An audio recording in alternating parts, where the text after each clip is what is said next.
Today we're talking about 10 must-have RPGs for the Nintendo Gamecube.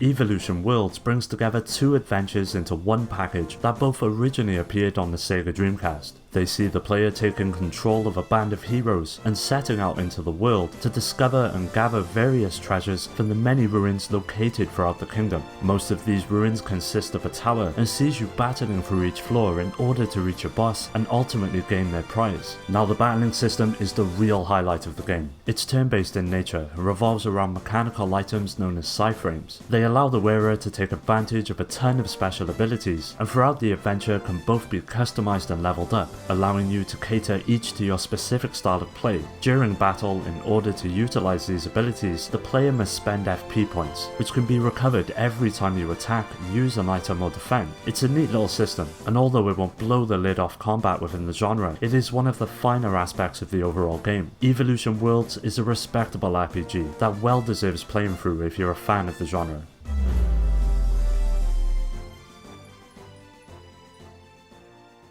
Custom Robo is an action RPG developed by Noise. It is the fourth title in the series, but was the first to see a release outside of Japan. As the player, you take on the role of a commander who operates and customizes a miniature robot, with your goal being to save the city from an evil entity that plagues the populace. Now the finest aspect of Custom Robo is the sheer amount of customization that is afforded to the player. Each robot's weapon, frame and attachments can all be catered to your specific style of play, and going through each to find one that suits you best is a really enjoyable aspect of the game, as each offer their own advantages when taken on enemies. It manages to add an extra layer of strategy to the concept, which helps propel it into something unforgettable. Being the fourth entry in the Japanese only series, Custom Robo went well under the radar upon its release, but in my opinion it deserves a lot more recognition than what it received. If you're looking for an engaging and rewarding RPG, Custom Robo is up to the task.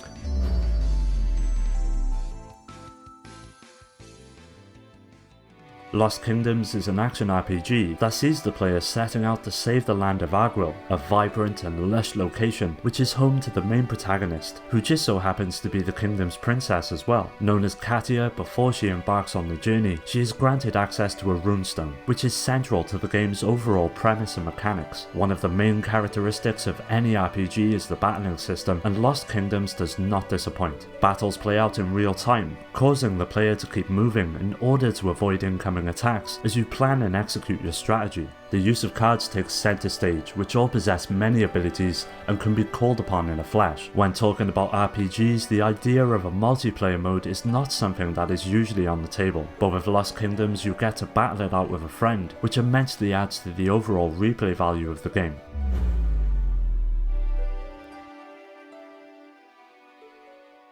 Phantasy Star Online for the Gamecube brings together both versions of the popular Dreamcast franchise into one package, and manages to improve and evolve everything that was presented by adding a slew of extra content and features that make this version one of the best ways to experience the game. Now the story introduces us to Pioneer 2, a huge ship that is looking to colonize the distant planet of Rhaegar. After an explosion rocks the planet, several hunters are sent to investigate the cause. As the player, you take on the role of one of these hunters and have the option of choosing from several classes that all possess their own unique attributes and use within battle. Every encounter plays out in real time, with a huge amount of weaponry and items that can be earned over the course of the adventure, all playing their role in taking on the surprisingly diverse amount of enemy types. Complementing all of this are the several locations that each have their own distinct look and feel, lending each adventure to the surface a real sense of exploration. Phantasy Star Online offers a huge amount of content that is bound to last most players hours upon hours, and with the ability to still play it online through the Gamecube, albeit through unofficial means, it is a game that will just keep on giving.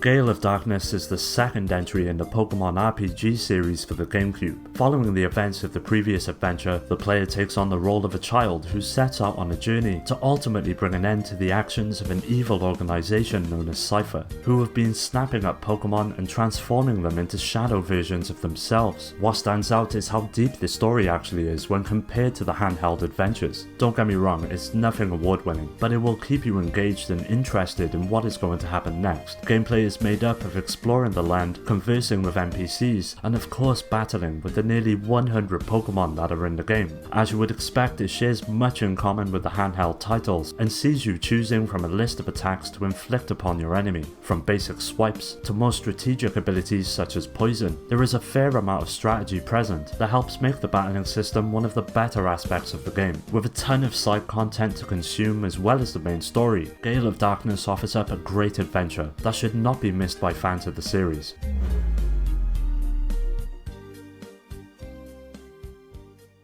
Baton Kaitos was an exclusive RPG for the Nintendo Gamecube. The game makes use of cards for everything, from battles to purchasing items, and soon becomes an integral part of the overall experience. They are actually an essential part of the story as well, as they are holders for something known as Magnus, which is short for Magna Essence, and in the world of Baton Kaitos, Magna Essence is the true nature of all things, including all the swords and magic spells that the player can wield. Now, I won't spoil anything with the narrative, but once you get past the rather cliche setup, you're in for one of the most intriguing and shocking plot twists I've ever seen from a game. The adventure is set over several various flying islands in the sky. It is a beautiful journey that manages to showcase the power of the system with some truly breathtaking vistas. If you have never got round to playing this one, it is well worth a playthrough and is sure to satisfy fans and newcomers alike.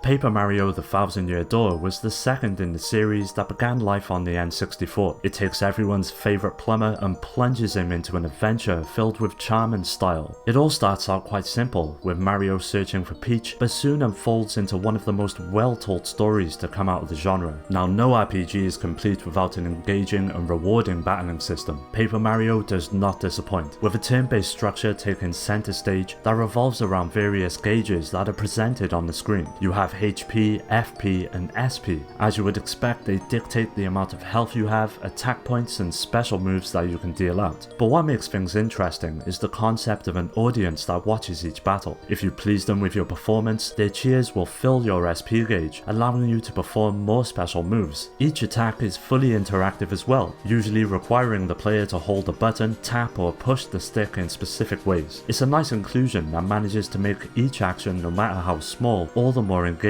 Paper Mario: The Thousand Year Door quite simply is one of the best games on the system. It would make a welcome addition to any GameCube owner's collection.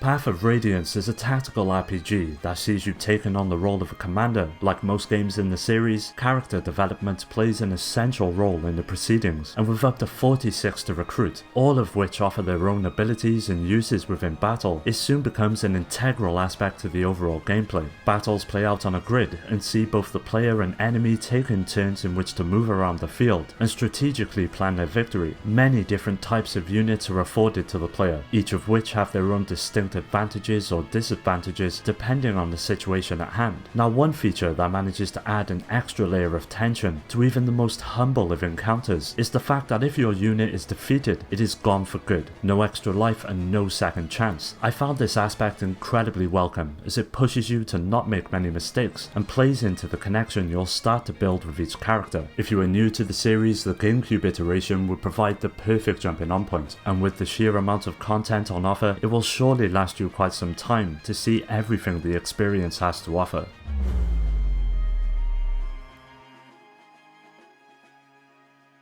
Tales of Symphonia is an action RPG that sees you assuming the role of a band of like-minded heroes as they rally together to ultimately regenerate the world. One of the most intricate parts of the adventure is its narrative that manages to convey a truly compelling tale which helps each and every character you meet come to life in a totally immersive way. The experience manages to tick all of the boxes, and like most RPGs is split up into three main elements: exploring, the battle system, and character customization. Each of them manage to provide provide a deep and thoughtful aspect to the gameplay, which helps propel the journey into something unmissable. The battling system plays out in real time and sees you commanding a wide range of abilities against a diverse set of enemies. Each of them present their own challenge, with elemental types playing a huge role in overcoming each. You have a basic combo at your disposal, as well as several techniques that really steal the show. Leveling up your party and nurturing each character into a formidable group of allies is a real highlight. If you are watching this video, you quite possibly have already played this one, but if you haven't, there is no better time than now to try it out for yourself.